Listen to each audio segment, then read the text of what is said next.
3 ವರ್ಷದ ಚಿಕ್ಕ ಮಗು ಕ್ಯಾನ್ಸರ್ ರೋಗ ಪೀಡಿತನಾಗಿ ಬಹು ಭಯಂಕರವಾಗಿ ಬಳಲುತ್ತಿದ್ದ. ಅಷ್ಟೇ ಅಲ್ಲದೆ ಆ ಕ್ಯಾನ್ಸರ್ ಪೀಡಿತರಿಗೆ ಕೊಡಬೇಕಾಗಿರುವ ಚಿಕಿತ್ಸೆ ಮೂಲಕ ಆ ಚಿಕಿತ್ಸೆಯನ್ನು ಪಡ್ಕೊಳ್ತಾ ಇದ್ದಾನಲ್ಲ ಆ ಮಗು 38 ತಾಸುಗಳು, ಸುಮಾರು 38 ತಾಸುಗಳು ಆ ಮಗು ಪಟ್ಟ ಪ್ರಯಾಸ ಅಷ್ಟು ಇಷ್ಟ ಅಲ್ಲ, ಸಂಕಟ. ಯಾಕಂದರೆ ಆ ಚಿಕಿತ್ಸೆ ಕೆಮೊಥೆರಪಿ ಮತ್ತು ರೇಡಿಯೇಷನ್ ಇವೆಲ್ಲ ವಿಧವಾದಂಥ ಉಪಕರಣಗಳಿಂದ ಮತ್ತು ಕ್ರಮಗಳಿಂದ ಚಿಕಿತ್ಸೆ ಕೊಡ್ತಾರೆ.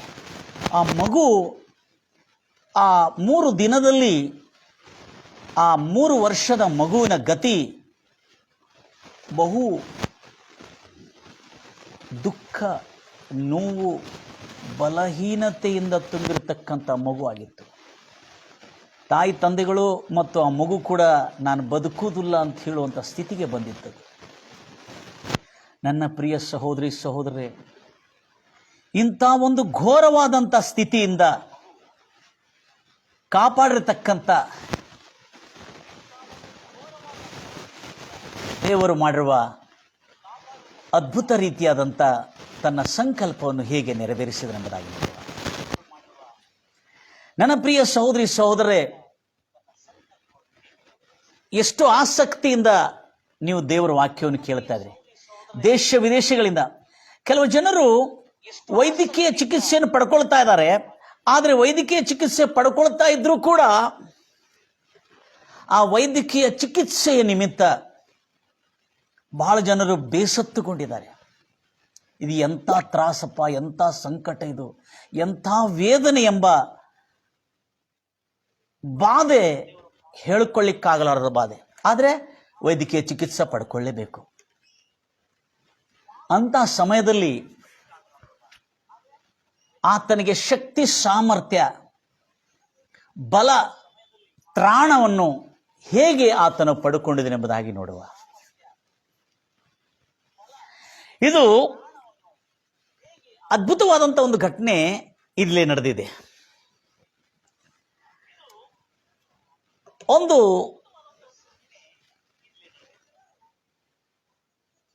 ಸಂಸ್ಥೆಗೆ ಸಂಬಂಧಪಟ್ಟ, ಕ್ರೈಸ್ತ ಸಂಸ್ಥೆಗೆ ಸಂಬಂಧಪಟ್ಟಿರತಕ್ಕಂಥ, ಅಂದರೆ ಕ್ಯಾಥಲಿಕ್ ಸಂಸ್ಥೆಗೆ ಸಂಬಂಧಪಟ್ಟಿರತಕ್ಕಂಥ ನನ್, ಸನ್ಯಾಸಿನಿ ಆಗಿರ್ತಾರಲ್ಲ ಕ್ಯಾಥಲಿಕ್ನಲ್ಲಿ, ಆ ನನ್ ಅನ್ನತಕ್ಕಂಥ ಒಬ್ಬಳು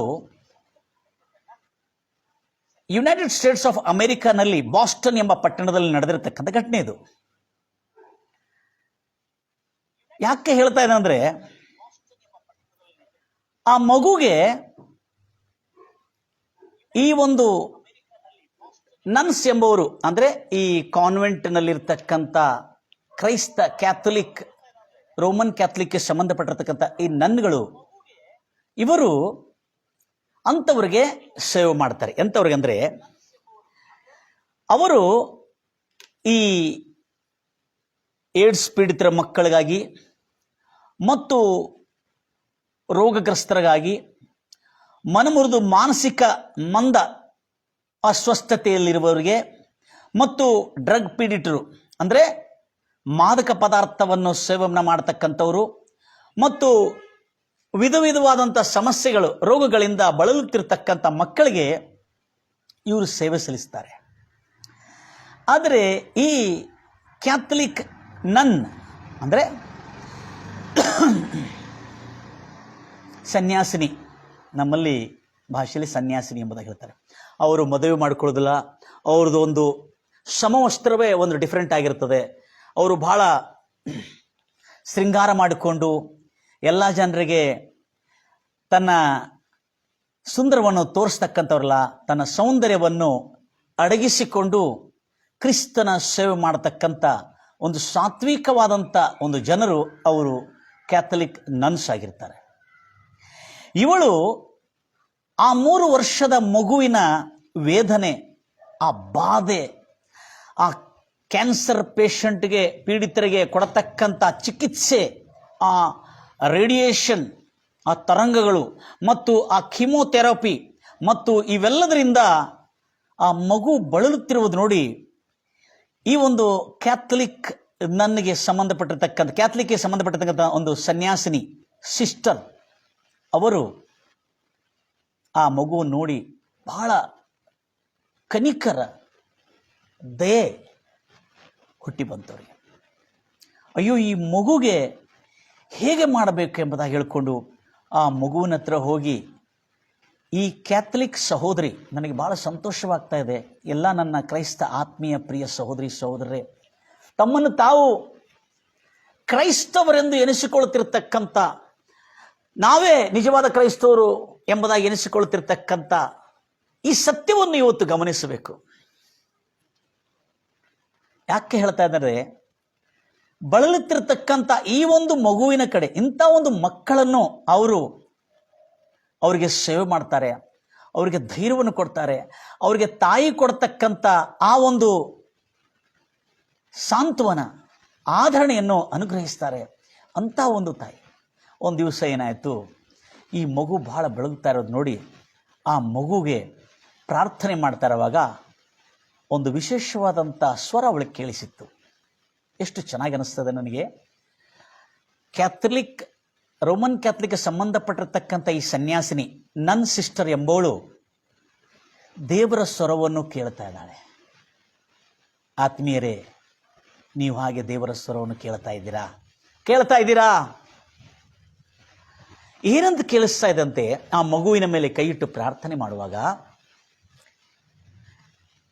ಈ ಮಗುವಿಗೆ ನನ್ನನ್ನು ಕೊಡು. ಯೇಸುವಿನ ಸ್ವರ ಕೇಳ್ತಾ ಇದೆ, ಈ ಮಗುವಿಗೆ ನನ್ನನ್ನು ಕೊಡು, ಈ ಮಗುವಿಗೆ ನನ್ನನ್ನು ಕೊಡು. ಅಂದರೆ ಯೇಸು ಹೇಳ್ತಾ ಇದ್ದಾರೆ, ನನ್ನನ್ನು ಆ ಮಗುವಿಗೆ ಕೊಡು. ಇವಳು ಆ ಸ್ವರವನ್ನು ಸುಮಾರು ಆ ದಿನವೆಲ್ಲ, ಆ ರಾತ್ರಿಯೆಲ್ಲ ಕೇಳ್ತಾ ಇದ್ದಾಳಂತೆ. ಗಿವ್ ಟು ಹಿಮ್ ಮೀ, ನನ್ನನ್ನು ಆ ಮಗುವಿಗೆ ಕೊಡು ಎಂಬುದಾಗಿ. ಇವಳಿಗೆ ಅದು ಅರ್ಥವಾಗ್ತಾ ಇಲ್ಲ, ಆ ಭಾಷೆ ಅರ್ಥ ಆಗ್ತಿಲ್ಲ. ಆದರೂ ಅವಳು ಬಹಳ ಆ ಶಬ್ದವನ್ನು ಕೇಳುತ್ತಾ ದೇವರನ್ನು ಸಂಪೂರ್ಣವಾಗಿ ಸಮರ್ಪಿಸಿಕೊಂಡು ಆ ದೇವರ ಹತ್ರ ಪ್ರಾರ್ಥನೆ ಮಾಡ್ತಾ ಇದ್ದಾಳೆ. ಈ ಮಗುಗೆ ಹೇಳ್ತಾ ಇದೆ, ಈ ಮಗುಗೆ ನನ್ನನ್ನು ಕೊಡು ಎಂಬುದಾಗಿ ಯೇಸು ಹೇಳುತ್ತಿರುವ ಶಬ್ದ ಆ ಕ್ಯಾಥಲಿಕ್ ಸಹೋದರಿ, ಅಂದರೆ ಆ ಸಿಸ್ಟರ್ ನನ್ ಎಂಬುಳು, ಕೊನೆಗೆ ಅವಳಿಗೆ ಅರ್ಥ ಆಯಿತು, ಯೇಸುವನ್ನು ಆ ಮಗುವಿಗೆ ನಾನು ಕೊಡಬೇಕು. ಅಂದರೆ ಆ ಮಗುವಿನ ಒಳಗೆ ಯೇಸು ಎಂಬಾತನು ಇಲ್ಲ. ಬಾಸ್ಟನ್, ಯುನೈಟೆಡ್ ಸ್ಟೇಟ್ಸ್ ಆಫ್ ಅಮೆರಿಕಾದಲ್ಲಿ ನಡೆದಿರ್ತಕ್ಕಂಥ ಘಟನೆ. ಆ ಮಗುವಿನ ಹೆಸರು ಕ್ವೀನಿ. ಏನು? ಕ್ವೀನಿ. ಆ ಮಗುಗೆ ಯೇಸು ಕ್ರಿಸ್ತನನ್ನು ಕೊಡು ಎಂಬುದಾಗಿ ಹೇಳಿರುವಾಗ ಇವಳಿಗೆ ಸರಳವಾಗಿ ಅರ್ಥ ಆಗಿಲ್ಲ. ಆದರೆ ಅದರ ಸತ್ಯ ಏನಂದರೆ, ಆ ಮಗುಗೆ, 3 ವರ್ಷದ ಮಗುಗೆ ಪ್ರಾರ್ಥನೆಯಲ್ಲಿ ಯೇಸು ಕ್ರಿಸ್ತನ ಸ್ವೀಕೃತಿ ಪ್ರಾರ್ಥನೆ, ಯೇಸುವನ್ನು ಅಂಗೀಕರಣ ಮಾಡತಕ್ಕಂಥ ಪ್ರಾರ್ಥನೆ ಮಾಡಿಸಬೇಕಾಗಿತ್ತು. ಆ ಸಮಯದಲ್ಲಿ ಅವಳು ಬೇರೆ ಮೂಲಕವಾಗಿ ಯೇಸು ಕ್ರಿಸ್ತನನ್ನು ತನ್ನ ದೇಹದೊಳಗೆ, ತನ್ನ ಮನಸ್ಸೊಳಗೆ ಸ್ವೀಕರಿಸುವಂತೆ ಪ್ರಾರ್ಥನೆ ಮಾಡಿಸಿದ್ರು. ಬಹಳ ಜಾಗ್ರತೆಯಿಂದ ಕೇಳ್ಕೊಳ್ತೀನಿ. ಹೆಚ್ಚಾಗಿ ನಮ್ಮ ರೋಮನ್ ಕ್ಯಾಥಲಿಕ್ಗೆ ಸಂಬಂಧಪಟ್ಟಿರ್ತಕ್ಕಂಥ ವಿಶ್ವಾಸಿಗಳು, ಅವರ ನಂಬಿಕೆ ಕನ್ಫೆಷನ್ನಲ್ಲಿ ಬಹಳ ನಂಬಿಕೆ ಇದೆ ಅವರಿಗೆ. ಕನ್ಫೆಷನ್ ಅಂದರೆ ಅರಿಕೆ ಮಾಡೋದ್ರಲ್ಲಿ, ಬಾಯಿಂದ ದೇವರ ವಾಗ್ದಾನಗಳನ್ನು ಹೇಳಿ ಒಪ್ಪಿಕೊಳ್ಳೋದ್ರ ಮೂಲಕವಾಗಿ ಅವರು ಬಹಳಷ್ಟು ಅದ್ಭುತಗಳು ಪಡ್ಕೊಳ್ಳುತ್ತಾರೆ ಅನ್ನತಕ್ಕಂಥ ನಂಬಿಕೆ ಏನಿದೆ. ಮತ್ತು ಇನ್ನೊಂದು ನಂಬಿಕೆ ನಾನು ಇವತ್ತು ಕಂಡೆ, ಪ್ರತಿ ಭಾನುವಾರ ದೇವರ ಸನ್ನಿಧಾನದಲ್ಲಿ ಆರಾಧನೆಗೆ ಕಟ್ಟುನಿಟ್ಟಾಗಿ ಸೇರಿ ಬರಬೇಕು, ಆ ಪ್ರಾರ್ಥನೆ ಎಷ್ಟು ಮಾತ್ರಕ್ಕೂ ತಪ್ಪಿಸಬಾರದು ಎಂಬ ನಂಬಿಕೆ ಅವರಿಗಿದೆ. ಯಾರಿಗೆ? ಕ್ಯಾಥಲಿಕ್ ಸಹೋದರಿಯರಿಗೆ. ಇಲ್ಲಿ ಬಹಳ ಅದ್ಭುತವಾದಂಥ ಘಟನೆ ನಡೆದಿದೆ. ಆವಾಗ ಈ ಮಗುವಿಗೆ ಅವಳು ಯೇಸು ಕ್ರಿಸ್ತನ ಸ್ವೀಕೃತಿಯ ಪ್ರಾರ್ಥನೆ ಒಟ್ಟಿಗೆ ಒಂದು ಕ್ರಿಯೆಯನ್ನು ಮಾಡಿದ್ಲು. ಯೋಹಾನ ಸುವಾರ್ತೆ 1ನೇ ಅಧ್ಯಾಯ 12ನೇ ವಚನ ಬಹಳ ಸುಂದರವಾದಂಥ ಸಂಗತಿಯಲ್ಲಿ ಬರೆಯಲ್ಪಟ್ಟಿದೆ. ಓದ್ತಿರ ಮಾತನ್ನು. 1ನೇ ಅಧ್ಯಾಯ 12ನೇ ವಚನ. 1ನೇ ಅಧ್ಯಾಯ 12ನೇ ವಚನ, ಹೌದಾ? ಹೋದ್ರಿ?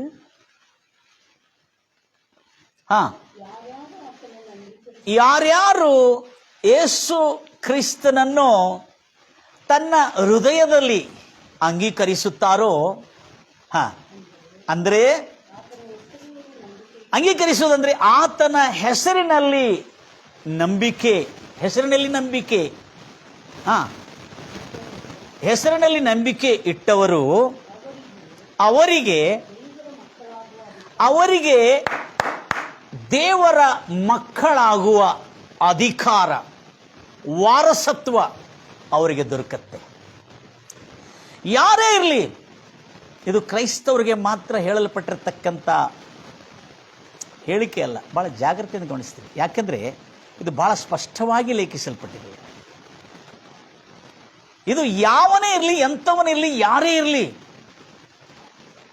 ಯೇಸು ಕ್ರಿಸ್ತನನ್ನು ತನ್ನ ಹೃದಯದಲ್ಲಿ ನಂಬಿಕೆಯ ಮೂಲಕ ಅಂಗೀಕರಿಸಿದರೆ, ಆತನ ಹೆಸರಿನಲ್ಲಿ ನಂಬಿಕೆ ಇಟ್ಟರೆ, ಅವನು ದೇವರ ಮಕ್ಕಳಾಗುವ ಅಧಿಕಾರ, ಹಕ್ಕು ಪಡ್ಕೊಳ್ತಾನೆ. ಹೆಸರಿನಲ್ಲಿ ನಂಬಿಕೆ ಅಂತ ಹೇಳಿದ್ರೆ, ಯೇಸು ಎಂಬ ಹೆಸರಿನ ಅರ್ಥ ಏನಂದ್ರೆ, ಯೆಹೋವನು ರಕ್ಷಕನಾಗಿದ್ದಾನೆ. ಅದಕ್ಕೆ ಹೊಸ ಒಡಂಬಡಿಕೆಯಲ್ಲಿ ಎಲ್ಲಿಯೂ ಹಳೆ ಒಡಂಬಡಿಕೆಯಲ್ಲಿ ಉಲ್ಲೇಖಿಸಲ್ಪಟ್ಟಿರುವ ಕರ್ತನಾದ ಯೆಹೋವ ಎಂದು ಉಲ್ಲೇಖಿಸಲ್ಪಡಲಿಲ್ಲ. ಯಾಕಂದ್ರೆ ಆ ಹಳೆ ಒಡಂಬಡಿಕೆಯಲ್ಲಿ ಇರ್ತಕ್ಕಂಥ ಯೆಹೋವನೇ ಹೊಸ ಒಡಂಬಡಿಕೆಯಲ್ಲಿರುವ ಯೇಸು ಕ್ರಿಸ್ತನಾಗಿದ್ದಾನೆ. ಅದಕ್ಕೆ ಯೇಸು ಎಂಬ ಪದಕ್ಕೆ ನಿಜವಾದ ಯಶುವ, ಹಿಬ್ರು ಭಾಷೆಯಲ್ಲಿ ಆತನ ಹೆಸರು ಯಶುವ ಎಂಬುದಾಗಿ. ಯಶುವ ಅಂದ್ರೆ ಯೆಹೋವನು ರಕ್ಷಕನಾಗಿದ್ದಾನೆ ಎಂಬ ನಿಜವಾದ ಅರ್ಥ. ನಮ್ಮ ಜನರು ಮತ್ತೇಯು ಸುವಾರ್ತೆ 1:21 ಹೇಳಲ್ಪಟ್ಟ ಪ್ರಕಾರವಾಗಿ ರಕ್ಷಕನು ಎಂಬುದಾಗಿ. ಆತನು, ಅದರಲ್ಲಿ ಬರೆಯಲ್ಪಟ್ಟಿರ್ತಕ್ಕಂಥ ಶಬ್ದದ ಅರ್ಥ ಏನಂದ್ರೆ, ಆತನು ಹುಟ್ಟುವ ಮಗುವಾಗಿರುವ ಯೇಸು ಕ್ರಿಸ್ತನು ತನ್ನ ಜನರನ್ನು, ಆತನಂದ್ರೆ ಯೆಹೋವ, ಆತನು ತನ್ನ ಜನರನ್ನು ಅವರ ಪಾಪದಿಂದ ಬಿಡಿಸಿ ಕಾಪಾಡುವವನು. ಇದರ್ಥ. ಈ ಮಗುವಿಗೆ ಯಾವಾಗ ಈ ಕ್ಯಾಥಲಿಕ್ ನನ್ ಸಹೋದರಿ ಪ್ರಾರ್ಥನೆ ಮೂಲಕವಾಗಿ ಯೇಸುವನ್ನು ಸ್ವೀಕೃತಿಯ ಪ್ರಾರ್ಥನೆ ಮಾಡಿಸಿದ್ಲು, 48 ಸುಮಾರು 3 ದಿನಗಳು ಆ ಕ್ಯಾನ್ಸರ್ ಚಿಕಿತ್ಸೆಯಿಂದ ಬಳಲಿ ಹೋಗುತ್ತಿರ್ತಕ್ಕಂಥ ಮಗುವಿಗೆ ಅದ್ಭುತವಾದಂಥ ಚೈತನ್ಯ, ಆ ಬಲಹೀನತೆ, ಆ ಮಗುವಿನಲ್ಲಿರ್ತಕ್ಕಂಥ ಆ ಒಂದು ಸಂಪೂರ್ಣ ಸೋತು ಹೋಗುವಿಕೆ, ದೇಹದಲ್ಲಿರ್ತಕ್ಕಂಥ ಬಲಹೀನತೆಯಿಂದ ಆ ಮಗು ಕುಸಿದು ಕುಗ್ಗಿ ವೇದನೆ ಪಡ್ತಾ ಇದೆ. ಆ ಮಗುಗೆ ಅಷ್ಟು ಅಲ್ಲಾಡ್ತಾ ಇತ್ತು ಆ ಮಗು, 3 ವರ್ಷದ ಮಗು.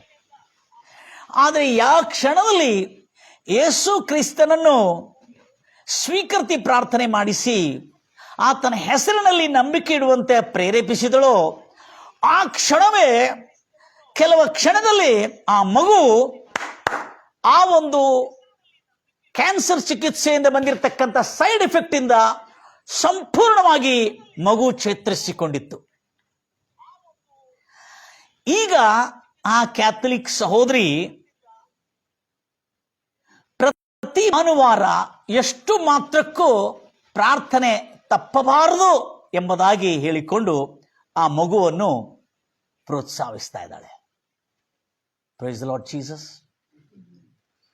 ಯಾಕೆ ಹೇಳ್ತಾ ಇದ್ದಾನೆ ಅಂದ್ರೆ, ಈ ಮಗು ಆ ದಿನದಿಂದ ಅವರ ಅಧೀನದಲ್ಲಿರ್ತಕ್ಕಂಥ ಈ ಮಗು ಪ್ರತಿ ಭಾನುವಾರ, ಪ್ರತಿ ದಿನ ಆ ಮಗು ಪ್ರಾರ್ಥನೆ ಕೂಟದಲ್ಲಿ, ಅಲ್ಲೇ ನಡೀತಕ್ಕಂಥ ಸುವಾರ್ತೆ ಪ್ರಾರ್ಥನೆ ಕೂಟದಲ್ಲಿ ಕೂತುಕೊಂಡು ದೇವರ ವಾಕ್ಯವನ್ನು ಕೇಳಿ ಆ ವಾಕ್ಯಕ್ಕೆ ತಕ್ಕಂತೆ ಆನಂದಿಸಿ ಪ್ರಾರ್ಥನೆಯನ್ನು ಮಾಡಿಸಿಕೊಂಡು ಅಲ್ಲೇ ಕೀರ್ತನೆಗಳನ್ನು ಹಾಡಿ ಆದ ನಂತರ, ಪ್ರಾರ್ಥನೆ ಮುಗಿದಾದ ನಂತರ ಮತ್ತು ತಿರುಗಿ ತನ್ನ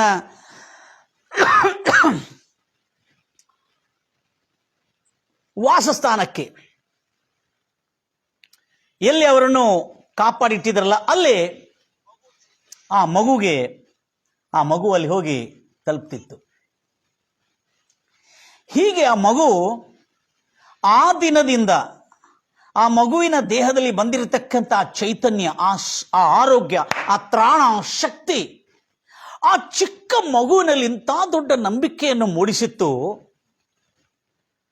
ಅಂದಿನಿಂದ ಆ ಚಿಕ್ಕ ಮಗು ಪ್ರತಿ ಭಾನುವಾರ, ಎಷ್ಟು ಮಾತ್ರಕ್ಕೂ ಪ್ರತಿ ಭಾನುವಾರ ಪ್ರಾರ್ಥನೆಯನ್ನು, ಆರಾಧನೆಯನ್ನು ತಪ್ಪಿಸದೆ ಆರಾಧನೆಯಲ್ಲಿ ಭಾಗಿಯಾಗಿ ಅಲ್ಲೇ ಸೇವಕರು, ಪ್ರಚಾರಕರು, ಪಾಸ್ಟರ್ ಸಾರ್ತಿರ್ತಕ್ಕಂಥ ಆ ಸಂದೇಶವನ್ನು ಕೇಳಿ ಅಲ್ಲಿ ಹಾಡತಕ್ಕಂಥ ಹಾಡುಗಳನ್ನು, ಕೀರ್ತನೆ, ಭಜನೆ, ಯೇಸು ಕ್ರಿಸ್ತನ ಭಜನೆ ಗೀತೆಗಳನ್ನು ಹಾಡುವ ಹಾಡುಗಳನ್ನು ಹಾಡಿಕೊಂಡು ತದನಂತರ ಪ್ರಾರ್ಥನೆ ಮುಗಿದು ಬರುವಾಗ ಮತ್ತೆ ತಿರುಗಿ ಬರ್ತಿದ್ರು.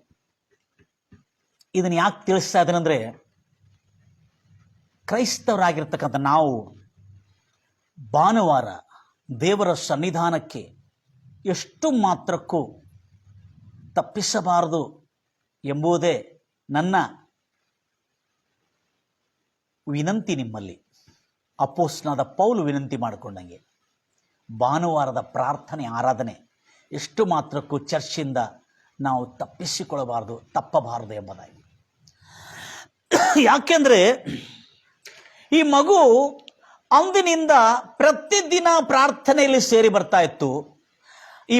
ಆ ಮಗುವಿನ ಜೊತೆಲಿ ಅನೇಕ ಮಕ್ಕಳು ಕೂಡ ಅದೇ ರೀತಿಯಿಂದ ಆ ಮಗು ಗಮನಿಸಿದ್ದೇನೆಂದರೆ, ಪ್ರಾರ್ಥನೆಯಲ್ಲಿ ಕೂತ್ಕೊಂಡು ದೇವರ ವಾಕ್ಯವನ್ನು ಕೇಳಿ ದೇವರನ್ನು ಕೀರ್ತಿಸಿ, ಹಾಡಿ, ಸ್ತುತಿಸಿ, ಘನಪಡಿಸಿ, ಆರಾಧಿಸಿ ಪ್ರಾರ್ಥನೆಯಲ್ಲಿ ಕೂತ್ಕೊಂಡಿರುವಾಗ ಆ ಮಗುನಲ್ಲಿರ್ತಕ್ಕಂಥ ಯೇಸು ಕ್ರಿಸ್ತನ ಉಪಸ್ಥಿತಿ, ಆ ಯೇಸು ಕ್ರಿಸ್ತನ ರಕ್ಷಣೆ, ಆ ಒಂದು ಸುಭದ್ರತೆ, ಆ ಒಂದು ಕಾಪಾಡುವಿಕೆ, ಯಾವ ಕೇಡು ಸಂಭವಿಸದಂತೆ ಆ ಮಗು ಆ ದೇವರ ಸನ್ನಿಧಾನದಲ್ಲಿ ಸಮಯವನ್ನು ಕಳೀತಾ ಇದ್ರೆ ಆ ಮಗುಗೆ ಅರ್ಥ ಆಯಿತು, ಈ ಲೋಕದಲ್ಲಿ ಇನ್ನು ಎಲ್ಲಿಯೂ ಇಲ್ಲ ಇಂಥ ಸುಖ, ಅದು ಪ್ರಾರ್ಥನೆಯಲ್ಲಿ ಕೂತ್ಕೊಳ್ಳೋದ್ರಿಂದ. ಆರಾಧನೆಯನ್ನು ಬಿಟ್ಟು ಬಿಡದೆ ತಪ್ಪದೇ ಆರಾಧನೆಯನ್ನು ಆ ಮಗು ತಪ್ಪದಿಲ್ಲಕ್ಕಿತ್ತು. ಹಾಗೆ ದಿನಗಳೆದಂತೆ ಪ್ರತಿ ಭಾನುವಾರನೂ ಪ್ರಾರ್ಥನೆ ತಪ್ಪಿಸದಂತೆ ಆ ಮಗು ತನ್ನ ತಂದೆ ತಾಯಿಗಳನ್ನು ಒತ್ತಾಯ ಮಾಡ್ತಿತ್ತಂತೆ. ಕ್ವೀನಿ ಎಂಬ ಮಗುವಿನ ಹೆಸರು, ಬಾಸ್ಟನ್ನಲ್ಲಿ ನಡೆದಿರ್ತಕ್ಕಂಥ. ಇಷ್ಟು ಎಂಥ ಪರಿಸ್ಥಿತಿ ಬಂದರೂ ಕೂಡ, ಮಮ್ಮಿ ನಾಳೆ ಸಂಡೇ ಇದೆ, ಪ್ರಾರ್ಥನೆಗೆ ಹೋಗ್ಬೇಕು ನಾವು. ಆಯ್ತು ಮಗು, ಏನಾರು ಕೆಲಸ ಇದ್ರೆ ಈಗಲೇ ಮಾಡಿ ಮುಗಿಸ್ಕೋ. ಮಕ್ಕಳು ಹೇಳ್ತಾರಂತೆ ತಾಯಿಗೆ, ತಂದೆಗೆ, ಏನಾರು ಕೆಲಸ ಇದ್ರೆ ಈಗಲೇ ಮಾಡಿ ಮುಗಿಸಿಕೋ. ಯಾಕೆಂದ್ರೆ ಗಂಭೀರವಾಗಿ ಹೇಳ್ತಿರಲ್ವ, ಯಾಕೆಂದ್ರೆ ನಾಳೆ ಪ್ರೇಯರ್ ಇದೆ, ನಾವು ಸರಿಯಾಗಿ ಹೋಗಬೇಕು ಪ್ರಾರ್ಥನೆಗೆ ಎಂಬುದಾಗಿ ಹೇಳ್ತದೆ ಮಗಳು. ಇಂಥ ಒಂದು ಸ್ಥಿತಿಗಳಲ್ಲಿ ಕೂಡ ಸುಮಾರು ದಿನಗಳದಂತೆ ತಿಂಗಳುಗಳಾಯಿತು, ವರ್ಷವಾಯಿತು, ಪ್ರಾರ್ಥನೆ ಎಡಬಿಡದೆ, ಭಾನುವಾರದ ಪ್ರಾರ್ಥನೆ ಎಡಬಿಡದೆ ಆ ಮಗು ತನ್ನ ತಂದೆ ತಾಯಿಗಳಿಗೂ ಜ್ಞಾಪಕ ಪಡಿಸ್ತಾ ಇತ್ತು. ಮತ್ತು ಆ ಮಗು ಎಷ್ಟು ಮಾತ್ರಕ್ಕೂ ಪ್ರಾರ್ಥನೆಯನ್ನು ಬಿಟ್ಟು ಬಿಡದೆ ಆ ಮಗು ಪ್ರಾರ್ಥನೆಗೆ ಹಾಜರಾಗ್ತದೆ. ಸುಮಾರು 1 ವರ್ಷದ ಮೇಲೆ ಆಯಿತು, 2 ವರ್ಷ ಆಯಿತು. ಎಡಬಿಡದೆ ಪ್ರತಿ ಭಾನುವಾರ ಮಧ್ಯದಲ್ಲಿರ್ತಕ್ಕಂಥ ಪ್ರಾರ್ಥನೆ, ವಾರದ ಮಧ್ಯದಲ್ಲಿರ್ತಕ್ಕಂಥ ಪ್ರಾರ್ಥನೆ ತಪ್ಪದೇ ಆ ಮಗು ಹಾಜರಾಗ್ತಿತ್ತು. ತನ್ನ ತಂದೆ ತಾಯಿಗಳನ್ನು ತೆಗೆದುಕೊಂಡು ಹೋಗು, ಆ ಪ್ರಾರ್ಥನೆಯಲ್ಲಿ ಕೂತ್ಕೊಂಡು ದೇವರ ಸನ್ನಿಧಿಯಲ್ಲಿರ್ತಕ್ಕಂಥ ಸುಖ, ಆ ದೇವರ ಸನ್ನಿಧಿಯಲ್ಲಿರ್ತಕ್ಕಂಥ ಕೀರ್ತನೆ, ಹಾಡುಗಳು, ಪ್ರಾರ್ಥನೆ, ಆರಾಧನೆ, ಸ್ತುತಿಗೀತೆಗಳನ್ನು ಮತ್ತು ಆ ವಾಕ್ಯವನ್ನು ಕೇಳಿ ಆ ಮಗುಗೆ ಸನ್ನಿಧಾನದಲ್ಲಿ ಕೂತ್ಕೊಳ್ಳೋದ್ರಿಂದ ಎಷ್ಟು ಉಪಶಮನ, ರಿಲೀಫ್, ಬಲ ಬರ್ತಿತ್ತು. 3 ವರ್ಷಗಳು ಕಾಲ, ಕ್ರಮೇಣವಾಗಿ 3 ವರ್ಷಗಳು, ಸುಮಾರು ನೀವು ಲೆಕ್ಕ ಮಾಡಿದರೆ 3 ವರ್ಷಗಳಿಗೆ ಆ ಮಗು, 3 ವರ್ಷದ ಮಗು 6 ವರ್ಷದ ಮಗು ಆಯಿತು. 156 ವಾರಗಳು, 156 ಭಾನುವಾರಗಳು ಒಂದು ದಿನ ತಪ್ಪಿಸದೆ ಪ್ರಾರ್ಥನೆಗೆ ಆ ಮಗುವಿನ ಜೊತೆಯಲ್ಲಿ ತಂದೆ ತಾಯಿಗಳು ಕೂಡ ಹೋಗಬೇಕಾಗ್ತಿತ್ತು. ಆ ತಂದೆ ತಾಯಿಗಳು ಕೂಡ ಇಷ್ಟು ಆಶೀರ್ವದಿಸಲ್ಪಟ್ಟರು ಕಲ್ಪನೆ ಮಾಡಲಿಕ್ಕಾಗಲ್ಲ, ಅಷ್ಟು ಸಂತೋಷ. ಎಡಬಿಡದೆ ಪ್ರಾರ್ಥನೆಗೆ ಹೋಗಿರುವ ಮಗು 3 ವರ್ಷದ ನಂತರ ಮತ್ತು ಆ ಮಗುಗೆ ಕ್ಯಾನ್ಸರ್ ಕುರಿತು ತಿಂಗಳ 6 ತಿಂಗಳಿಗೊಂದ್ಸಾರಿ ಕ್ರಮೇಣವಾಗಿ ಅವರ ಸಮಯಕ್ಕೆ ತಕ್ಕಂತೆ ಆ ಮಗುವಿಗೆ ಕ್ಯಾನ್ಸರ್ ಕುರಿತು ತಪಾಸಣೆ ಮಾಡ್ತಾ ಇದ್ರು.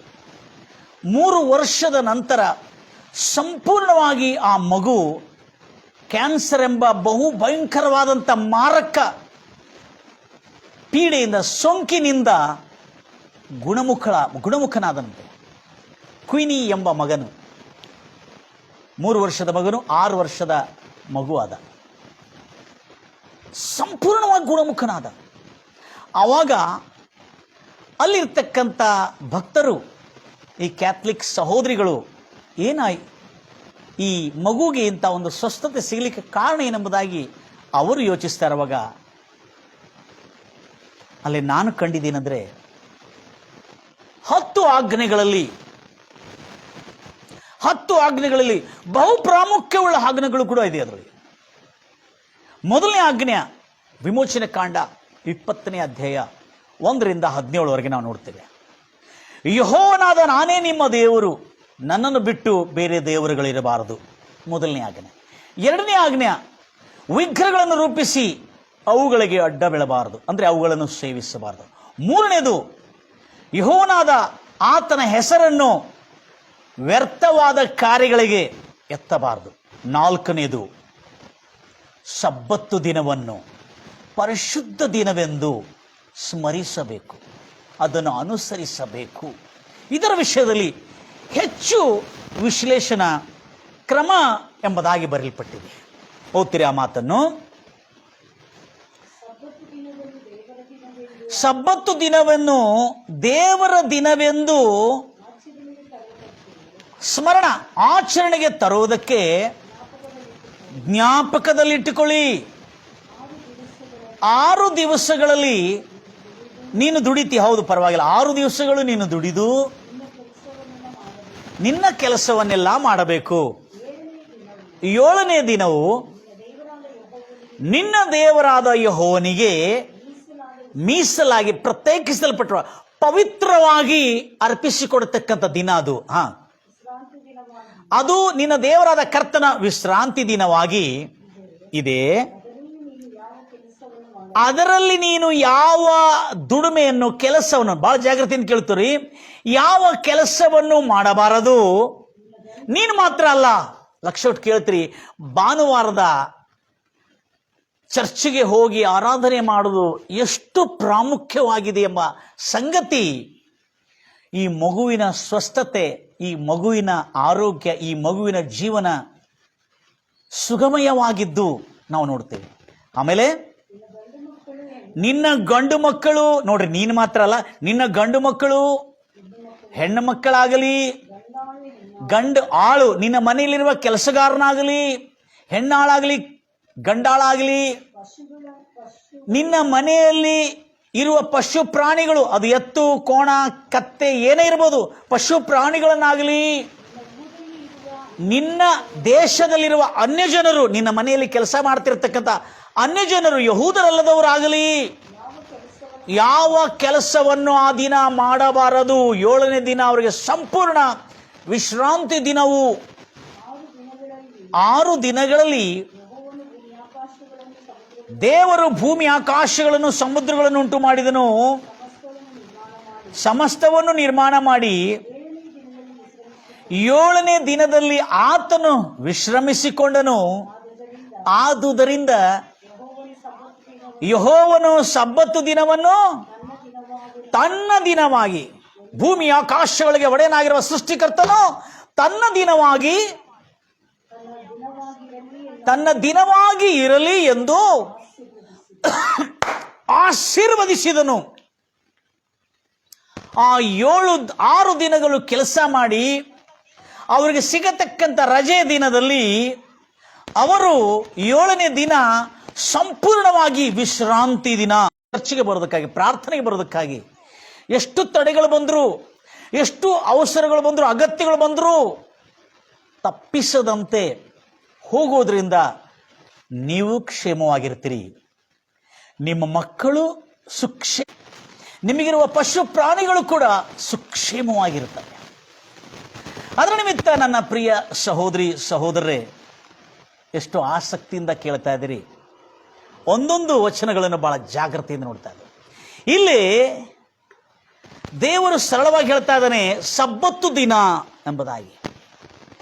ಈ ದಿನ ಇಷ್ಟು ಪ್ರಾಮುಖ್ಯವಾಗಿದೆ, ಅದು ನನಗಾಗಿ ಮೀಸಲಾಗಿದೆ ಅಂತ ಹೇಳುವಾಗ ನಾವು ತಿಳ್ಕೊಂಡಿದ್ದೀವಿ ಅದು ದೇವರಿಗಾಗಿ ಮೀಸಲಾಗಿ ಎಂಬುದಾಗಿ ತಿಳ್ಕೊಂಡಿದ್ದೀವಿ. ಅದು ಯಾಕೆ ತಿಳಿಸಿದನೆಂದರೆ, ಮಾನವನು ವಾರದ 6 ದಿನಗಳು ಪಟ್ಟಿರ್ತಕ್ಕಂಥ ಕಷ್ಟ, ಶ್ರಮೆ, ದುಡಿಮೆ ಇವೆಲ್ಲದರಿಂದ ಅವನ ದೇಹ ವಿಶ್ರಾಂತಿ ತೆಗೆದುಕೊಳ್ಳಬೇಕೆಂಬುದಾಗಿ ಆಗಿನ ಕಾಲದಲ್ಲಿ ಅಂಥ ಬುದ್ಧಿವಂತರಿಲ್ಲ. ಇತ್ತೀಚೆಗೆ ಬಂದಿರತಕ್ಕಂಥ ಜ್ಞಾನಿಗಳು, ವಿಜ್ಞಾನಿಗಳು, ವೈದ್ಯಕೀಯ ಕ್ಷೇತ್ರದಲ್ಲಿ ಮನುಷ್ಯನಿಗೆ ವಾರದಲ್ಲಿ 1 ಸಾರಿ ಸಂಪೂರ್ಣವಾದಂಥ ವಿಶ್ರಾಂತಿ ಸಿಕ್ಕಿದ್ರೆ ಮತ್ತು ಮಿಕ್ಕಿದ ಬರುವ 6 ದಿನಗಳು ಅವನು ಬಹಳ ಪುಷ್ಟವಾಗಿ ಕೆಲಸ ಮಾಡಲಿಕ್ಕೆ, ಅವನಲ್ಲಿ ದೇಹದಲ್ಲಿ ಆರೋಗ್ಯದ ಚೈತನ್ಯ ಉಂಟಾಗ್ತದೆ ಎಂಬುದಾಗಿ ವಿಜ್ಞಾನಿಗಳು ಸಂಶೋಧನೆಯಲ್ಲಿ ಕಂಡುಕೊಂಡಿದ್ದಾರೆ. ಅದಕ್ಕಾಗಿ 6 ದಿನಗಳು ಉದ್ಯೋಗ ಮಾಡಿದರು, ಕೆಲಸ ಮಾಡಿದರು, ದುಡಿದು 1 ದಿನ 7ನೇ ದಿನ ವಿಶ್ರಮಿಸುವುದು ಅದು ದೇವರಿಗೆ ಮೀಸಲಾಗಿದೆ ಎಂಬುದಾಗಿ ಬೈಬಲ್ ಹೇಳ್ತಾ ಇದೆ.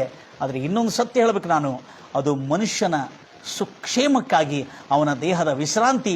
ದೇವರ ಸನ್ನಿಧಾನದಲ್ಲಿ ಬಂದು ದೇವರ ವಾಕ್ಯವನ್ನು ಕೇಳಿ, ದೇವರನ್ನು ಭಜಿಸಿ, ದೇವರನ್ನು ಕೀರ್ತಿಸಿ, ದೇವರನ್ನು ಆರಾಧಿಸಿ, ಸ್ತುತಿಘನತೆ ಮಹಿಮೆಯನ್ನು ಸಲ್ಲಿಸಿ ನೀನು ಧನ್ಯನಾಗಬೇಕು, ನೀನು ಸುಕ್ಷೇಮವಾಗಿರಬೇಕು, ನೀನು ಆರೋಗ್ಯವಾಗಿರಬೇಕು. ನಿನ್ನ ಜೀವಮಾನ ಕಾಲ ನಿನ್ನ ಜೊತೆಯಲ್ಲಿ ನಿನ್ನ ಮಕ್ಕಳು, ನಿನ್ನ ಮನೆಯಲ್ಲಿರುವ ಪಶು ಪ್ರಾಣಿಗಳು, ಎತ್ತು ಕತ್ತೆಗಳು, ನೀವು ಹೊಲಕ್ಕೆ ತಗೊಂಡು ಕೆಲಸ ಮಾಡ್ತಿಲ್ಲ, ಎತ್ತು ಕತ್ತೆಗಳು ಇರ್ತಕ್ಕಂಥ ಕೋಣಗಳು, ಇವೆಲ್ಲದರಿಂದ ಎಲ್ಲದಕ್ಕೆ ವಿಶ್ರಾಂತಿಯನ್ನು ಕೊಟ್ಟರೆ, ನಿನ್ನ ಮನೆಯಲ್ಲಿ ಕೆಲಸ ಮಾಡುವವನು ಕೂಡ ಆ 7ನೇ ದಿನ ಅವನಿಗೆ ವಿಶ್ರಾಂತಿಯನ್ನು ಕೊಟ್ಟರೆ ಅವನು ಮತ್ತು ತಿರುಗಿ 6 ದಿನಗಳು ಒಳ್ಳೆಯದಾಗಿ ಕೆಲಸ ಮಾಡಿಕೊಡ್ತಾನೆ ಅವನಿಗೆ. ಯಾಕಂದರೆ ಅವನಿಗೆ ಪುಷ್ಟಿ ಸಿಗ್ತದೆ. ಅದಕ್ಕಾಗಿ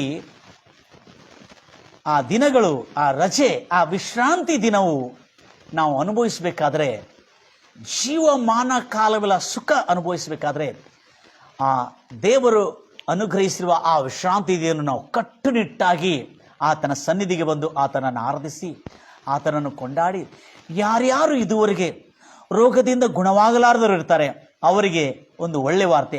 ಪ್ರತಿ ಭಾನುವಾರ ಆಧ್ಯಾತ್ಮಿಕದಿಂದ ತುಂಬಿರತಕ್ಕಂಥ ಕ್ರೈಸ್ತ ಸಭೆಗೆ, ಚರ್ಚಿಗೆ ಹೋಗಿ ದೇವರ ವಾಕ್ಯವನ್ನು ಕೇಳಿ, ಅಲ್ಲಿ ಸ್ತುತಿ ಸ್ತೋತ್ರ ಆರಾಧನೆಯನ್ನು ಮಾಡಿ, ಅವರು ಪ್ರಾರ್ಥನೆಯಲ್ಲಿ ಕೇಳಿಕೊಂಡು ಅಲ್ಲಿರ್ತಕ್ಕಂಥ ಹಾಡುಗಳನ್ನು, ದೇವರನ್ನು ಭಜಿಸುವ, ಕೀರ್ತಿಸುವ ಹಾಡುಗಳನ್ನು ಹಾಡಿ ತಮ್ಮ ಆತ್ಮವನ್ನು ಸಂಪೂರ್ಣವಾಗಿ ಯೇಸು ಕ್ರಿಸ್ತನ ಉಪಸ್ಥಿತಿಯಿಂದ ತುಂಬಿಕೊಂಡ್ರೆ ಅವನು, ಅವನ ಮಕ್ಕಳು, ಅವನ ಕುಟುಂಬಗಳು, ಅವನ ಕುಟುಂಬದಲ್ಲಿರ್ತಕ್ಕಂಥ ಎಲ್ಲ ಸದಸ್ಯರು, ಅವನ ಕೈಯಲ್ಲಿರ್ತಕ್ಕಂಥ ಎಲ್ಲ ಕೆಲಸಗಾರರು ಕೂಡ ಸುಕ್ಷೇಮವಾಗಿರ್ತಾರೆ.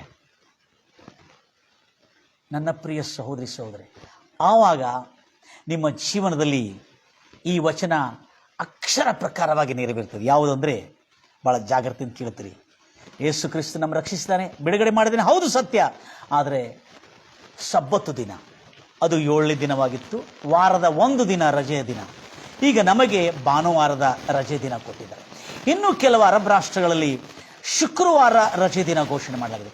ಆ ರಜೆ ದಿನ ಸಂಪೂರ್ಣವಾಗಿ ದೇವರಿಗಾಗಿ ಸಮರ್ಪಿತವಾಗಿರಬೇಕೆಂಬುದಾಗಿ ದೇವರು ಆದೇಶಿಸಿದ್ದಾನೆ.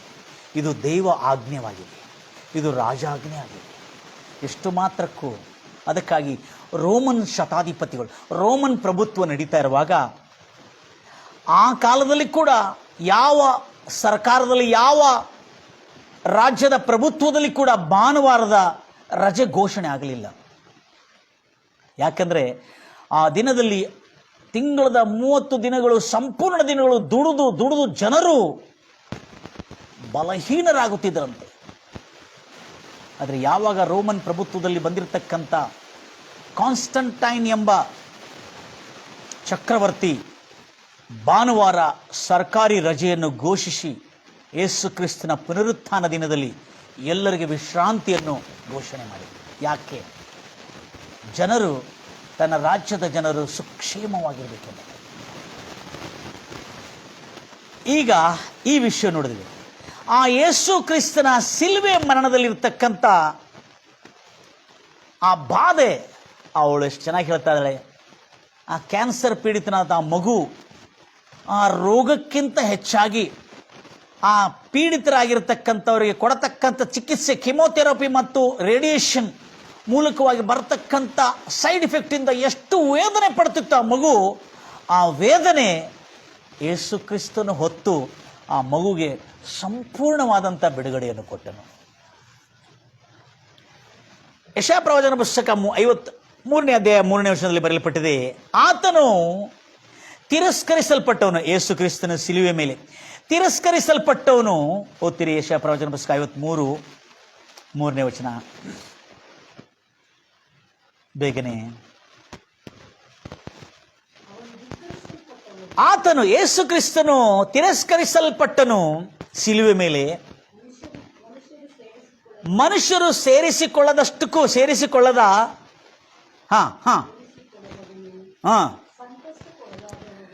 ನಾವು ಪಡಬೇಕಾಗಿರುವ ಸಂಕಷ್ಟಗಳಿಗೆ ಒಳಗಾದವನಾದನು ಯೇಸು ಕ್ರಿಸ್ತನು ಸಿಲುವೆ ಮೇಲೆ. ನಮ್ಮ ವ್ಯಾಧಿ ಆತನು ಪೀಡಿತನಾದನು. ಜನರ ಮುಖವನ್ನು ಓರೆ ಮಾಡುವಷ್ಟಕ್ಕೂ ಮುಖವು ಅಷ್ಟು ಅಸಹ್ಯ, ಮನಮುರಿದು ಹೋಗಿತ್ತು, ಧಿಕ್ಕಾರಕ್ಕೆ ಒಳಗಾಗಿತ್ತು ಯೇಸು ಕ್ರಿಸ್ತನ ಸಿಲುವೆ ಮೇಲೆ. ನಾವು ಆತನನ್ನು ಕೇರ್ ಮಾಡಿಲ್ಲ, ಆದರೂ ನಿಜವಾಗಿಯೂ ಖಂಡಿತವಾಗಿಯೂ ನಮ್ಮ ಸಂಕಷ್ಟಗಳು ಅನುಭವಿಸಿದನು. ಆತನು ಹೊತ್ತ ಹೊರೆಯು, ಸಿಲುವೆ ಹೊರೆಯು ನಮ್ಮ ದುಃಖಗಳೇ, ನಮ್ಮ ಬಾಧೆಗಳೇ ಹೌದು. ನಾವಾದರೂ ತಪ್ಪಿಸಿಕೊಂಡೆವು.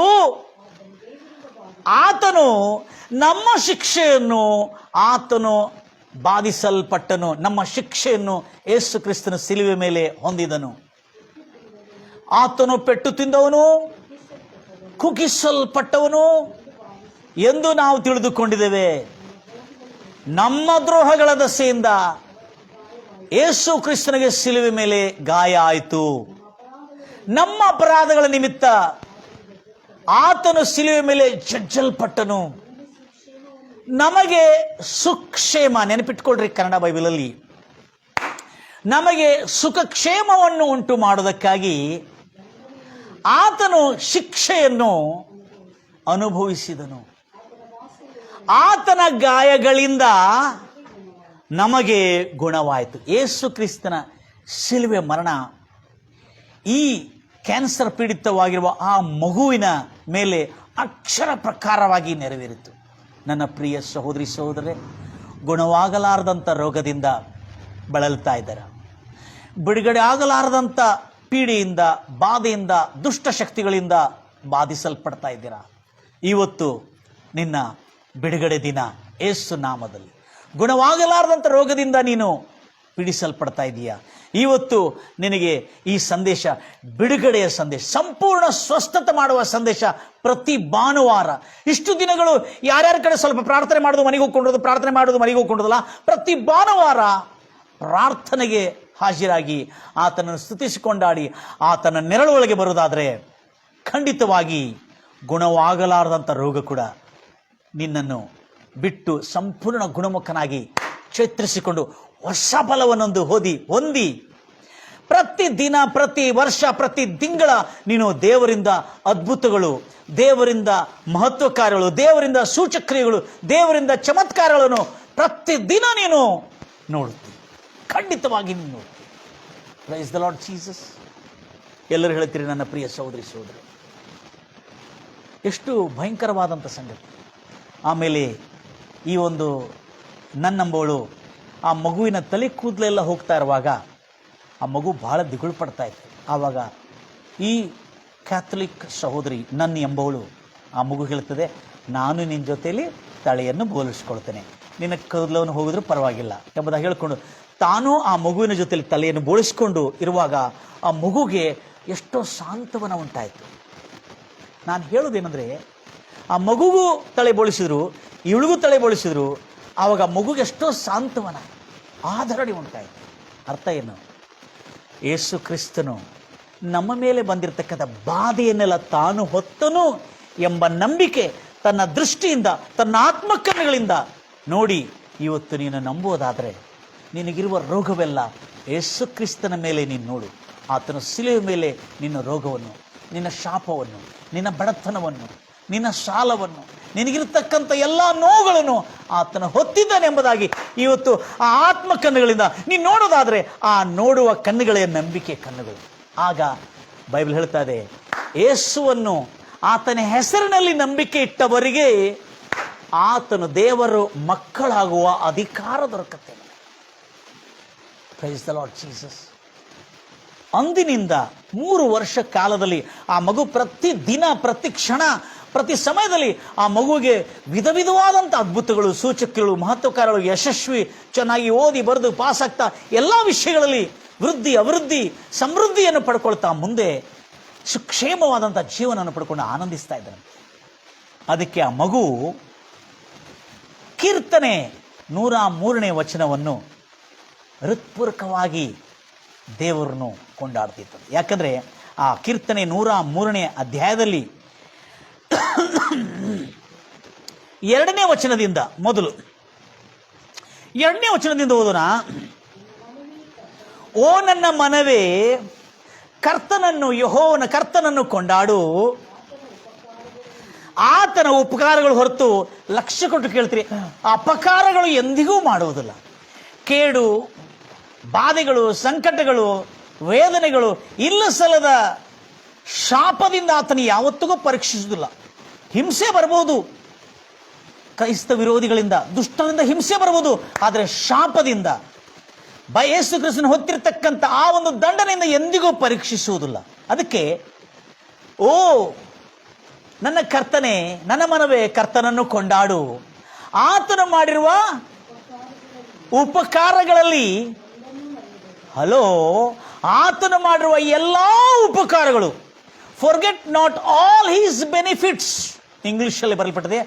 ಆತನು ಮಾಡಿರುವ ಉಪಕಾರಗಳಲ್ಲಿ ಎಲ್ಲ ಉಪಕಾರ, ಆತನು ಮಾಡಿರುವ ಉಪಕಾರಗಳಲ್ಲೆಲ್ಲ ಒಂದನ್ನು ಮರೆಯದೆ ಎಲ್ಲ, ಆಲ್ ಬೆನಿಫಿಟ್ಸ್, ಆಲ್ ಬ್ಲೆಸ್ಸಿಂಗ್.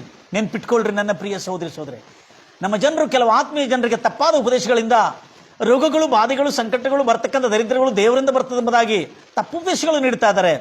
ವಚನ ಕೇಳ್ಕೊಂಡ್ರಿ, ಎಲ್ಲ ಬೆನಿಫಿಟ್ಸೇ ಇದೆ ಹೊರತು ಲಾಸ್ ಇಲ್ಲ, ನಷ್ಟ ಇಲ್ಲ. ನಷ್ಟ ಮಾಡಲಿಕ್ಕೆ ಯಾರಾದ್ರೂ ಪ್ರಯತ್ನ ಮಾಡಿದ್ರು ಆ ನಷ್ಟದಲ್ಲಿ ಕೂಡ ಲಾಭ ಬರುವಂತ ದೇವರು ಮಾಡ್ತಾನೆ. ಮುಂದೆ ಓದ್ತೀರಿ, ಕೀರ್ತನೆ 103:2 ಓದ್ತಾ ಇದ್ದೇವೆ.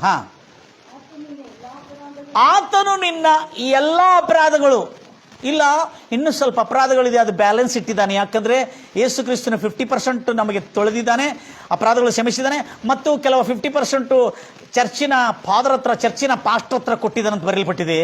ಇಲ್ಲ, ಆತನು ಕ್ರಿಸ್ತನು ಶಿಲುವೆ ಮೇಲೆ ನಿನ್ನ ಎಲ್ಲಾ ಅಪರಾಧಗಳನ್ನು ಕ್ಷಮಿಸುವವನಾಗಿದ್ದಾನೆ. ಎಲ್ಲಾ ರೋಗಗಳು, listen carefully, all benefits, all forgiveness and all sickness and weakness and all the diseases, ಸಮಸ್ತ ಅಂದ್ರೆ ಎಲ್ಲಾ ರೋಗಗಳಿಂದ ನಿನ್ನನ್ನು ವಾಸಿ ಮಾಡುವನು. ಬಹಳ ಜಾಗೃತಿಯಿಂದ ಒಂದೊಂದು ಪದಗಳನ್ನು ಕೇಳಿಕೊಳ್ತೀರಿ. ಇಂಗ್ಲಿಷಲ್ಲಿ ಬರಲ್ಪಟ್ಟಿರುವ, ನಿಮ್ಮಲ್ಲಿ ಸ್ವಲ್ಪ ತರ್ಜಮೆಗಾರರು ಪಾಪ ಪ್ರಯತ್ನ ಮಾಡಿ ತರ್ಜಮೆ ಮಾಡಿದರೆ ನಿಮ್ಮನ್ನು ಅರ್ಥ ಮಾಡಿಕೊಳ್ಳಿಕ್ಕೆ. ಅದಕ್ಕಾಗಿ ನಿಮ್ಮ ಪ್ರಸಂಗಗಳು ಆ ಬೈಬಲ್ ಮೇಲೆ ಆಧಾರವಾದರೆ ಬಹಳ ಕಷ್ಟವಾಗ್ತದೆ. ಪ್ರೈಸ್ ಲಾರ್ಡ್ ಜೀಸಸ್, ಹಲ್ಲೆಲೂಯಾ, ಗಂಭೀರವಾಗಿ ಹೇಳ್ತೀರಿ. ಅದಕ್ಕಾಗಿ ಎಲ್ಲ ರೋಗಗಳಿಂದ ವಾಸಿ ಮಾಡೋನು, ಮುಂದೆ ಗುಣಪಡಿಸಿದಷ್ಟೇ ಅಲ್ಲದೆ, ಸಹಾಯ ಮಾಡಿದಷ್ಟೇ ಅಲ್ಲದೆ, ನಿನ್ನ ಪ್ರಾಣವನ್ನು, ನಿನ್ನ ಬಾಳನ್ನು, ನಿನ್ನ ಜೀವವನ್ನು ನಾಶನ, ದಿಗುಲು, ಚಿಂತೆ, ರೋಗದ ನಾಶನದಿಂದ, ಭಯದ ನಾಶನದಿಂದ, ಸಾಲದ ನಾಶನದಿಂದ ತಪ್ಪಿಸಿ ರಕ್ಷಿಸುವವನು. ಅಷ್ಟಕ್ಕೆ ಬಿಡಲಿಲ್ಲ, ಪ್ರೀತಿ ಕೃಪೆಗಳು ಎಂಬ ಕಿರೀಟದಿಂದ ನಿನ್ನನ್ನು ಶೃಂಗರಿಸುವನು ಆಗಿದ್ದಾನೆ. ಶ್ರೇಷ್ಠವಾದಂಥ ಪರಲೋಕದ ದಾನಗಳಿಂದ, ಇದರಿಂದ ಶ್ರೇಷ್ಠವಾದಂಥ ಪರಲೋಕ ರಾಜ್ಯದ ದಾನಗಳಿಂದ, ವರಗಳಿಂದ ನಿನ್ನ ಆಸೆಯನ್ನು ತೃಪ್ತಿಗೊಳಿಸುತ್ತಾನೆ, ಪೂರ್ತಿಗೊಳಿಸುತ್ತಾನೆ. ಹದ್ದಿಗೆ ಬರುವಂತ ಯೌವನ ತಿರುಗಿ ಬರ ಮಾಡುತ್ತಾನೆ. Price the Lord Jesus. ಮುಂದೆ ಓದ್ತೀರಮ್ಮವ್ರೆ. ಕರ್ತನು ನೀತಿಯನ್ನು ಸಾಧಿಸುವನಾಗಿದ್ದಾನೆ, ಕುಗ್ಗಿ ಹೋಗದವರೆಲ್ಲರೂ ನ್ಯಾಯವನ್ನು ಸ್ಥಾಪಿಸ್ತಾನೆ.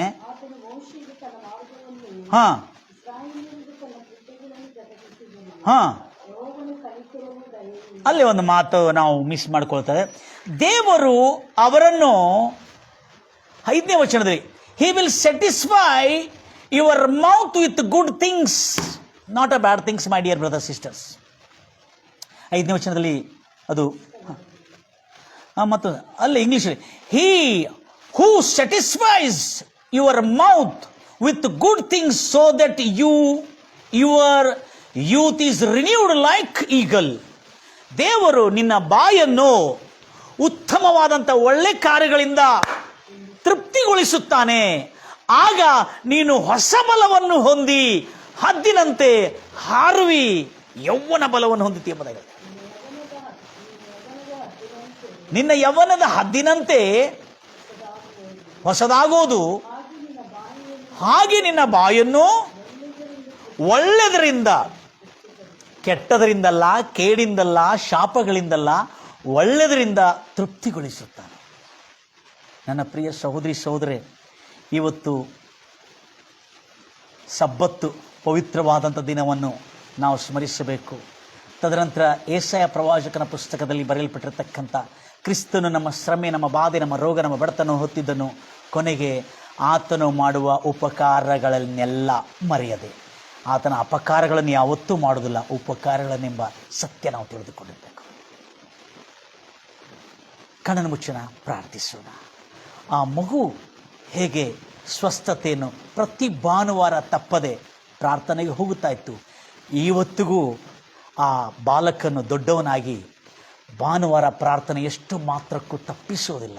ಯಾಕಂದರೆ ಆತನಿಗೆ ಅರ್ಥ ಆಯಿತು, ದೇವರು ಆ 7ನೇ ದಿನ ತನ್ನ ವಿಶ್ರಾಂತಿ ದಿನ ತನಗೆ ಮೀಸಲಾಗಿ ಅರ್ಪಿಸಬೇಕಾಗಿರುತ್ತಂತ ಆ ದಿನವನ್ನು ಖಡಾಖಂಡಿತವಾಗಿ ನಾವು ಅನುಸರಿಸಬೇಕಂತ ಯಾಕೆ ಬರೆದನೆಂದರೆ, ನಮ್ಮ ಕ್ಷೇಮಕ್ಕಾಗಿ, ನಮ್ಮ ಸುಖಕ್ಕಾಗಿ, ನಮ್ಮ ಆರೋಗ್ಯಕ್ಕಾಗಿ ಎಂಬ ಸತ್ಯ ಆ ಮಗು ತಿಳಿದುಕೊಂಡು ತನ್ನ ತಂದೆ ತಾಯಿಗಳಿಗೆ ಪ್ರಾರ್ಥನೆಯನ್ನು ತಪ್ಪಿಸದಂತೆ ಕಟ್ಟುನಿಟ್ಟಾಗಿ ಪ್ರಾರ್ಥನೆ ಹಾಜರಾಗಿ ಅವನ ಜೀವನವೇ ಪಾವನ ಮಾಡಿಕೊಂಡನು. ಪ್ರಾರ್ಥನೆ ಮಾಡೋಣ. ನಮ್ಮನ್ನು ಅತ್ಯಧಿಕವಾಗಿ ಪ್ರೀತಿ ಮಾಡುವ ಪರಲೋಕದಲ್ಲಿರುವಂಥ ನಮ್ಮ ತಂದೆ, ಕರ್ತನೆ, 7ನೇ ದಿನ, 6 ದಿನಗಳು ದುಡಿದು 7ನೇ ದಿನ ಕರ್ತನಿಗೆ ವಿಶ್ರಾಂತಿಯ ದಿನವನ್ನು ನೇಮಿಸಿ, ಈ ದಿನದಲ್ಲಿ ಯಾರು ನೀನೂ ಕೆಲಸ ಮಾಡಬಾರ್ದು, ನಿನ್ನ ಮನೆಯಲ್ಲಿರುವ ಹೆಣ್ಣು ಮಕ್ಕಳು, ಗಂಡು ಮಕ್ಕಳಾಗಲಿ ಕೆಲಸ ಮಾಡಬಾರ್ದು. ಅಷ್ಟೇ ಅಲ್ಲದೆ ನಿನ್ನ ಮನೆಯಲ್ಲಿ ಕೆಲಸ ಮಾಡ್ತಿರತಂದ ಆಳುಗಳಾಗಲಿ, ಪಶು ಪ್ರಾಣಿಗಳಾಗಲಿ, ಪಕ್ಷಿಗಳಾಗಲಿ ಯಾವ ಶ್ರಮೆ ದುಡಿಮೆಯನ್ನು ಕೊಡಬಾರದು. ಅವರೆಲ್ಲರಿಗೆ ವಿಶ್ರಾಂತಿಯನ್ನು ಕೊಡಬೇಕಾಗದು. ಅದು ನನ್ನ ವಿಶ್ರಾಂತಿಯ ದಿನ. ಅವರೆಲ್ಲರೂ ಆ ವಿಶ್ರಾಂತಿ ದಿನದಲ್ಲಿ ದೇವಾಲಯದಲ್ಲಿ ಬಂದು ದೇವರ ವಾಕ್ಯವನ್ನು ಕೇಳಿ, ಧರ್ಮಶಾಸ್ತ್ರದಲ್ಲಿರ್ತಕ್ಕಂಥ, ಬೈಬಲ್ನಲ್ಲಿರ್ತಕ್ಕಂಥ ಎಲ್ಲ ಸತ್ಯವನ್ನು ಕೇಳಿ, ದೇವರನ್ನು ಕೀರ್ತಿಸಿ, ಭಜಿಸಿ, ಆರಾಧಿಸಿ, ಆತನ ಸಮ್ಮುಖದಲ್ಲಿರ್ತಕ್ಕಂಥ ಸುಖ ಸಮೃದ್ಧಿ, ಅಭಿವೃದ್ಧಿ, ಆರೋಗ್ಯವನ್ನು ತನ್ನ ಹೃದಯ, ಆತ್ಮ, ಪ್ರಾಣ, ದೇಹದಲ್ಲಿ, ಇಂದ್ರಿಯಗಳಲ್ಲಿ ತುಂಬಿಕೊಂಡು ಸುಕ್ಷೇಮವಾದಂಥ ಜೀವನ ಮಾಡೋದಕ್ಕಾಗಿ ಕರ್ತನೆ, ಒಂದು ಚಿಕ್ಕ ಮಗುವಿನ ಜೀವನದಲ್ಲಿರ್ತಕ್ಕಂಥ ಆ ಸತ್ಯವು ಈ ವಾಕ್ಯ ಅಕ್ಷರ ಸಹಿತವಾಗಿ ನೆರವೇರಿದೆ.